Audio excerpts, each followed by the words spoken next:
Dahil birthday ko ngayon, magluluto tayo ngayon ng adobo sa gata na manok. Yung ating mga rekado. Tapos yung ating nyog ay aking inihaw muna para masarap yung sabaw ng ating adobo sa gata, mga lods.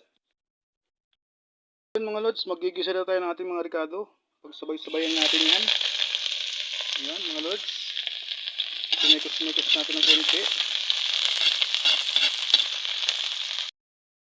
Sinikos natin ng konti hanggang sa mag golden brown siya. At yung magtatanong kung ano yung kulay green, talbos po yan ng luyang dilaw. Tapos lagyan natin ating mahiwagang manok na native. Yun o. Tapos lagyan natin siya ng toyo. Toyo, parang toyo mo. Hindi maintindihan. Mga lods, lagyan natin ating kakang gata. So yun mga lods, luto na yung ating adobo sa gata na native na manok. Tagay tayo mga lods, it's my day.